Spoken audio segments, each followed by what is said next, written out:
Today we're going to talk about maybe one of the hardest parts of being an actor, how to deal with rejection.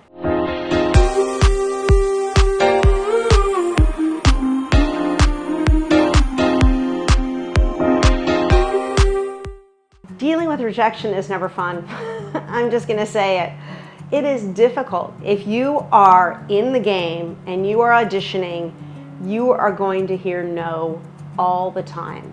And the most important thing is you've got to remember it's not a no to you and who you are. It's a no to you being the right fit for that character in that project at that time. It hurts. You want it usually most of the time. You want the things that you audition for and you're going to hear no. But if there's 1,000 people that are auditioning for something, 999 people aren't going to get it. Only one person gets it. That is not always the most talented actor. So again, sorry if you did book it.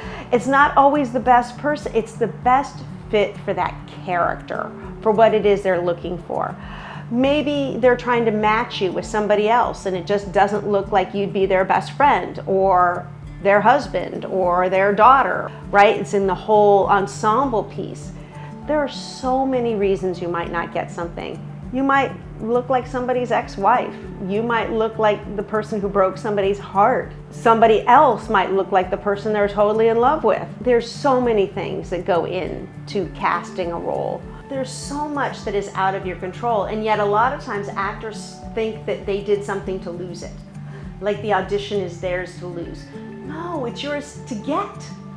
That's what it is. And sometimes you're just gonna feel so in the zone. You're gonna go in and you're gonna do a great audition, and it's not gonna matter whether you book it or not. Of course, a little bit of you, of course it matters, you want it. But if you know that you have done everything that you can do, then it's out of your hands.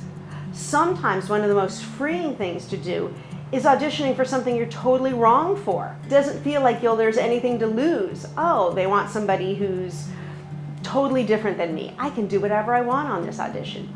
Or when you hear that it's already been cast, a lot of times I'll look at actors for a backup position or a secondary. And sometimes that's so much fun because there's no job to lose. Well, there never is a job to lose. There's a job to get, and maybe it's yours and maybe it's supposed to be somebody else's. I know that's really hard. When I was working as an actor, when I wouldn't get something, people would say, well, don't worry, you'll get the next one, or you'll get something else that's better. Sometimes you wouldn't. Sometimes the whole time I thought I'd be shooting that movie, I never booked another thing. It's okay. This job, this career, is about staying engaged and being ready and being prepared for when the opportunities arise. You're going to be unemployed more often than you're going to be employed for the most part, at least at the beginning, unless you get incredibly lucky, which I hope you do. But luck is really preparation meeting opportunity. Let's be prepared for when lightning strikes. But the rejection can wear on you.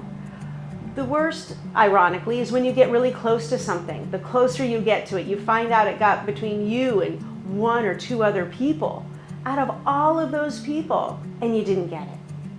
And you didn't get it just as much as the person who couldn't act, who went in on the first round, didn't get it. But understanding that it's not about you. You can't take it personally. I know it hurts. There's nothing you can do. Now, it is a growth opportunity in case there is something for you to do. Let's say the person thought, oh, you were just too thin. They were looking for somebody who wasn't so frail, or they were looking for somebody who maybe was a little thinner than you are. Or if there's something that you can and it makes sense for you to change. A lot of times they have an opinion, doesn't mean you should do that. Oh, they want somebody with shorter hair. Well, if you want to cut your hair, but otherwise, you don't have to. But if there is feedback that you're getting, I would pay attention to that. However, on that note, don't ask for feedback. Don't ask for feedback because usually there's a lot of really good actors going in, and you're one of them. And the casting director has a lot of people to respond to. They're trying to cast the role. They don't need to go back and give you feedback. Unless there's something that you really did wrong or really did right that they have the time and energy to tell you about. But most of the time it's just that you didn't get it. You weren't what they were looking for. So don't force the casting director to give you a reason why you didn't book it. If there needs to be a reason, you will be told what it is, if that's even important for you to be told. Let's say you have a terrible voice. You haven't done any vocal. You're talking up here with just a bad voice. Well, hopefully somebody's told you about that before then, but that's something you can work on. That is something that you can change. That can become a win in your column. Oh, I've learned something. I was talking too fast on all of my auditions, or I wasn't listening. And occasionally, as I say, almost everybody at some point, my longtime students, are gonna end up in my office crying, being really sad about that thing you didn't get. And that's okay. It's okay to acknowledge your feelings. You absolutely can be disappointed. You wanted that job. It was right for you, you felt. It's like the character was written for you. The character's description was you.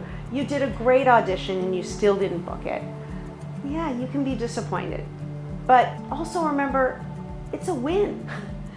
You got an audition. Somebody looked at that tape. You got close to it. You're in the game. Enjoy that. I know sometimes it's going to be hard to hear that, but that's part of the deal. You're going to hear almost every big celebrity talking about the roles that slipped away or the roles that they got because another actor didn't get it. You might go into an audition when they start having more regularly, if they ever do, in-person auditions again, and you might see a person there that you recognize. Oh, that's intimidating. Why wouldn't they go with that person? They're a household name. Who knows? They might not get it. They're auditioning just like you are. There's no shame in that. But the rejection, don't take it personally. It's the only profession where you're gonna really get that much rejection. It has nothing to do with you and what you can do. I'm thinking about a couple of times when I've booked something and a couple of times when I haven't booked something. A lot of times when you book something, you kind of feel it. You're in the room and you know it. And I was playing an escape soul from hell one time, hopefully not typecasting, and I just knew it. I just felt in the zone. I was there. I wasn't worried about performing. I wasn't worried about booking the job. I was just in it to do it. I was committed to it. And maybe because I felt it was such a stretch, a little more difficult for me, that I just committed to it. And when you commit to it, I can think of another show that I really committed to for the audition. And I was like, I booked it. And guess what? I didn't book it, but I did book it. I knew I did the best job I could do. Sometimes that's fun, that's nice to do. Watch and see who booked the part that you auditioned for. Maybe sometimes there's a huge age difference or a total look difference, a total character difference. Maybe you see another character and you're like, oh, I look like that person. No wonder they didn't cast me. They wanted somebody who looks different to play opposite that person. So as long as you do your job, which is not trying to book the job, which is enjoying the opportunity. I like to tell my students that an audition is an opportunity for you to do your art and nobody's charging you. If they're charging you, it's not a good audition. Don't do that. But in my class, if you put work up, I'm charging you. If you're going somewhere else, they're another class, audition coaching. But here's an opportunity for you to go up and do your work, do your art free of charge. And yes, odds are you're gonna hear no way more than you hear yes, but those yeses and that feeling when you are doing your job, nothing beats it. It will sustain you through a lot of no's. I hope that that softens the blow a little bit with rejection. I'm sorry if you didn't get it, but yay for trying. Remember to like, comment, subscribe. Let me know things that have worked for you to deal with rejection. I'll see you in a week. How talented you are as an does, no, I wasn't gonna say that, sorry. More with rejection. That was not clear English.